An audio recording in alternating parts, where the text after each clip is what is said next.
কিন্তু বাংলাদেশের রাষ্ট্রপতি জুলাই সংকটে জনগণের পক্ষে ছিলেন না, ছিলেন ফ্যাসিবাদের পক্ষে। এখনো তিনি জনগণের পক্ষে নয়। জনগণের চাওয়াকে বোঝেন না। জনগণ চায় তার পদত্যাগ।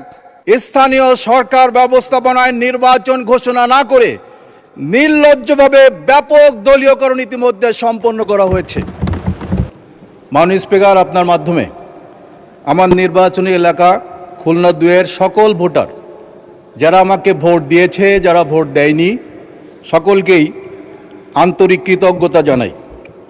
মাননীয় স্পিকার, যে নির্বাচনের মাধ্যমে আমরা নির্বাচিত হয়ে এই মহান জাতীয় সংসদের সদস্য হয়েছি, নতুন সরকার গঠন হয়েছে, মাননীয় স্পিকার সভাপতির আসনে আসীন হয়েছেন, সে নির্বাচনটা জুলাইয়ের রক্ত দিয়ে কেনা।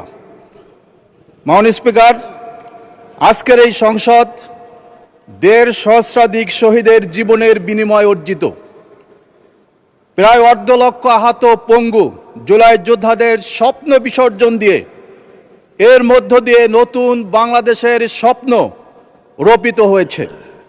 মাননীয় স্পিকার, জুলাই সংগঠিত হয়েছিল বৈষম্যের বিরুদ্ধে, দলীয়করণের বিরুদ্ধে। কিন্তু মাননীয় স্পিকার, অত্যন্ত দুঃখ এবং বেদনার সাথে গোটা দেশবাসী লক্ষ্য করেছে, দেশে আগের তুলনায় চাঁদা, সন্ত্রাস, মাদক, নৈরাজ্য সীমাহীনভাবে বৃদ্ধি পেয়েছে। আর দলীয়করণের ক্ষেত্রে দেশের জনগণ হতবাক হয়ে লক্ষ্য করেছে, স্থানীয় সরকার ব্যবস্থাপনায় নির্বাচন ঘোষণা না করে নির্লজ্জভাবে ব্যাপক দলীয়করণ ইতিমধ্যে সম্পন্ন করা হয়েছে। মাননীয় স্পিকার, জুলাই সংগঠিত হয়েছিল জনগণের সমর্থনে, সরাসরি জনগণের অংশগ্রহণে, সংবিধানের ধারাবাহিকতার ঊর্ধ্বে উঠে একটি সাংবিধানিক সরকারের পতন ঘটিয়েছিল। জুলাই আন্দোলন প্রমাণ করেছে জনগণই আসল শক্তি।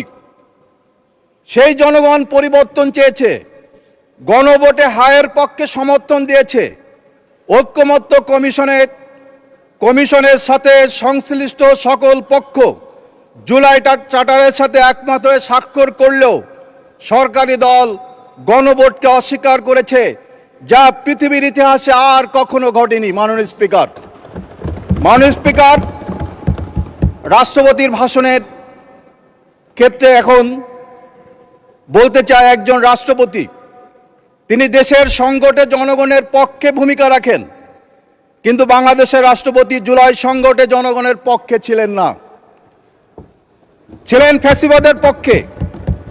এখনো তিনি জনগণের পক্ষে নয়। জনগণের চাওয়াকে বোঝেন না। জনগণ চায় তার পদত্যাগ। যদি বুঝতেন, পদত্যাগ করে জনগণের পক্ষে আসতেন।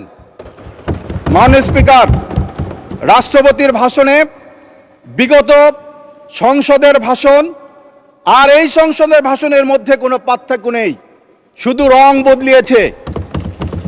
ভাষণে জনগণের কোনো আকাঙ্ক্ষা নেই, জনমতের উচ্চারণ নেই। সেই কারণে রাষ্ট্রপতির ভাষণে কোনো ধন্যবাদ দিতে পারলাম না মাননীয় স্পিকার। তবে মাননীয় স্পিকার, আপনাকে ধন্যবাদ। আমরা এই নতুন সংসদ, এটা শুধুমাত্র কোনো দলের নয়, সকল দলের, জনগণের, দেশের সংসদ। সেই হিসাবে যাতে আগামীতে ভূমিকা পালন করতে পারি, সেই দৃষ্টি আকর্ষণ করছি। মাননীয় স্পিকার, আপনাকে ধন্যবাদ। মাননীয়